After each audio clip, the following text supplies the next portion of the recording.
Bonsoir à tous et bienvenue dans votre journal. Et avant d'ouvrir ce journal, l'équipe de TV Tour Val de Loire se joint à moi pour vous souhaiter une très belle année et vous remercie de votre fidélité. Les titres de ce 5 janvier, remède anti-crise à 2 jours des soldes. Les ventes privées cartonnent, une stratégie des commerçants pour fidéliser leur clientèle et faire gonfler leur chiffre d'affaires.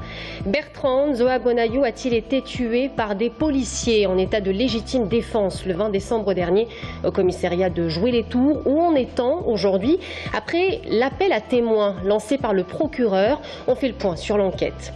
Et puis politique, le Parti socialiste isolé pour les élections départementales des 22 et 29 mars prochains. Europe Écologie Les Verts fait le choix de s'associer à d'autres forces plus à gauche pour créer une grande coalition écologiste et solidaire. La gauche part divisée, quelles peuvent être les conséquences? Bonsoir à tous. À 2 jours des soldes, on s'intéresse ce soir au business des ventes privées. En plein boom ces dernières années, les boutiques chouchoutent leur clientèle en leur proposant des soldes avant l'heure. Une manière de fidéliser le client et surtout de faire face aux géants d'Internet qui proposent des promotions 24 heures sur 24. Et ça cartonne. En quelques jours, certains commerçants voient leur chiffre d'affaires monter en flèche. Aurélie Renaud, Amandine Piombini. Email ou SMS que les clients sont prévenus. Parce qu'ils ont la carte du magasin, ils font partie des privilégiés. Celles et ceux qui vont pouvoir bénéficier des ventes privées. Des opérations commerciales qui existent depuis environ 5 ans dans les boutiques du centre-ville. On a des bons acheteurs effectivement avec de bons paniers d'une manière générale. En tout cas, la semaine dernière, c'était le cas. On va avoir des anciennes collections pour les soldes qu'on ne va pas du tout avoir en vente privée. Donc déjà, il y a aussi une différence au niveau des articles qu'on propose. Depuis le début de l'année 2015, les soldes flottantes n'existent plus. Les ventes privées permettent donc aux commerçants d'attirer la clientèle dans des périodes plus calmes. Ça ne va pas jusqu'à moins 50%, mais les 30%, et puis ça fait quand même plaisir sur les grandes marques qui sont assez chères. En solde, on a des risques de ne pas avoir notre taille ou que ce ne soit pas le produit qu'on voulait avoir parce que quelqu'un sera venu avant.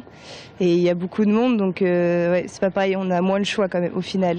Dans ce grand magasin, les ventes du prêt-à-porter féminin avaient du mal à décoller en décembre, à cause d'une météo trop douce, mais également parce que les clientes attendaient tout simplement le moment opportun pour acheter, le début des ventes privées.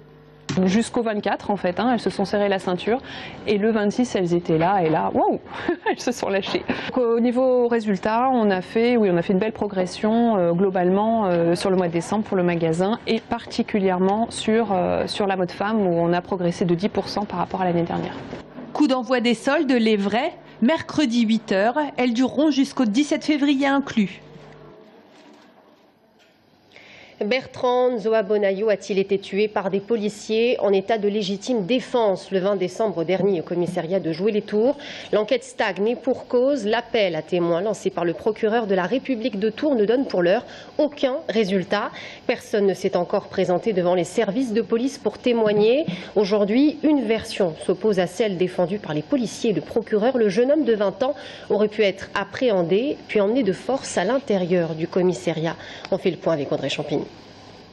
Plus de 15 jours après l'agression du commissariat de Joué-les-Tours, l'enquête semble en être restée au même point et à la même version, faute de preuves contraires. La semaine dernière, lors d'une conférence de presse, le procureur était revenu sur les circonstances de la mort de Bertrand Zoa-Bonayo et avait tenté de couper court aux rumeurs qui circulent sur Internet, celle d'une audition qui aurait mal tourné. Il avait alors lancé un appel à témoins qui, pour l'heure, n'a toujours rien donné.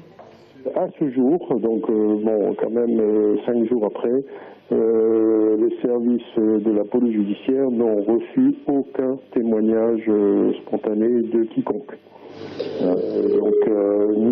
Ni en faveur de la thèse de la légitime défense, ni en faveur de la thèse contraire.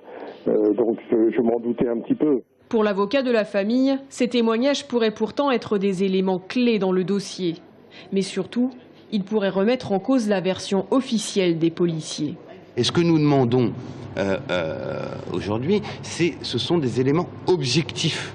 On vous parle de rumeurs quand il s'agit de témoignages à visage découvert et ils sont incapables, alors que c'est le samedi et le jour le plus commerçant de l'année, donc on peut supposer que c'est le jour où il y a le plus de personnes dans les rues, à 14 h de l'après-midi, qu'il n'y a pas une seule personne qui puisse confirmer la version officielle. Les vidéos de surveillance des commerces de la place sont actuellement en cours d'analyse, car le commissariat de Joué-les-Tours ne dispose lui d'aucune caméra de surveillance, sauf à l'arrière du bâtiment. Les vidéosurveillance des commerçants sont braquées sur l'entrée du commerce ou sur l'intérieur du commerce et non pas sur la place qui est en face. Donc on n'a pas beaucoup d'espoir de trouver quelque chose dans l'exploitation de ces vidéosurveillances. Par contre, il y a des caméras qui sont à l'arrière du commissariat et qui filment l'enfilade, donc la façade de côté du commissariat. Donc une vue sur la placette, mais pas du tout sur l'entrée du commissariat. Et donc là, on essaye de voir s'il y a des gens qu'on peut identifier pour essayer de leur demander s'ils ont vu quelque chose. Pour le procureur, les premiers éléments de l'enquête ne font aucun doute. Les policiers ont bien agi en légitime défense. Reste à savoir si Bertrand Bilanzoa Bonayo s'est présenté seul au commissariat ou s'il a été appréhendé par des policiers avant. Politique à présent, le Parti socialiste devrait donc faire cavalier seul aux élections départementales des 22 et 29 mars prochains. Europe Écologie Les Verts fait le choix de s'associer à d'autres forces plus à gauche pour créer une grande coalition écologiste et solidaire. Et le pari est risqué car si le PS est isolé, c'est toute la gauche qui part divisée face à l'UMP certes, mais également face au spectre du Front National. Florent Carrière. Oui au rassemblement, mais sans le PS, le cadeau de Noël des écolos aux socialistes. 85% des votants chez Europe Écologie Les Verts a choisi l'alliance à gauche. D'un côté, il y aura donc un rassemblement portant sur l'écologie politique, réunissant Verts, C'est autour du peuple, Front de gauche ou encore le mouvement républicain et citoyen. De l'autre, un parti socialiste seul et affaibli. Écoutez, calcul politique, quand on présente des candidats aux élections, c'est pour gagner les élections. Nous, ce qu'on souhaite, c'est qu'il y ait un maximum de conseillers départementaux qui soient issus de ce rassemblement-là, qui soient élus et qui soient en capacité de gérer le département. Donc le calcul politique, c'est celui-là, c'est celui de faire gagner, de faire avancer l'écologie politique. Mais en partant divisée, la gauche ne sacrifie-t-elle pas ses faibles chances de victoire face à une droite UMP-UDI unie et un Front National que l'on attend en force pour ces élections ? Il faut quand même, pour se maintenir au deuxième tour, faire 12,5% des inscrits, c'est-à-dire à peu près entre 20 et 25% des exprimés, ce qui est quand même énorme. Et vu le taux d'abstention qu'on peut imaginer, ça sera très dur d'être au deuxième tour. Partir séparément, c'est suicidaire. De quoi réjouir quelque peu les socialistes. Le rassemblement Verts & ne présentera des candidats que dans une dizaine de cantons sur les 19 d'Indre-et-Loire et dans des cantons par ailleurs principalement urbains. Quant au risque de disqualification au premier tour, on est ouvert à la discussion avec nos partenaires de gauche pour essayer d'identifier les cantons sur lesquels il y aurait un risque qu'il n'y ait pas de candidats au deuxième tour issus des forces de gauche. En clair, des désistements pourraient intervenir dans les cantons à risque pour la gauche. Mais qui doit se désister? Quels sont ces cantons à risque? C'est tout l'objet des discussions actuelles entre les divers partenaires de gauche. PS et Verts sont déjà en désaccord sur la définition des cantons à risque. De quoi tendre un peu plus les négociations qui portent déjà également sur les stratégies de second tour. Nouvelle mobilisation des médecins généralistes demain partout en France. Après avoir fermé leur cabinet pendant les fêtes de fin d'année, ils ne baissent pas les bras face à la ministre Marisol Touraine et la loi santé qui sera débattue au Parlement au mois d'avril.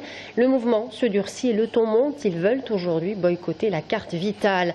On en parle justement à la fin de ce journal avec Patrick Jacquet, président du syndicat des médecins libéraux d'Indre-et-Loire.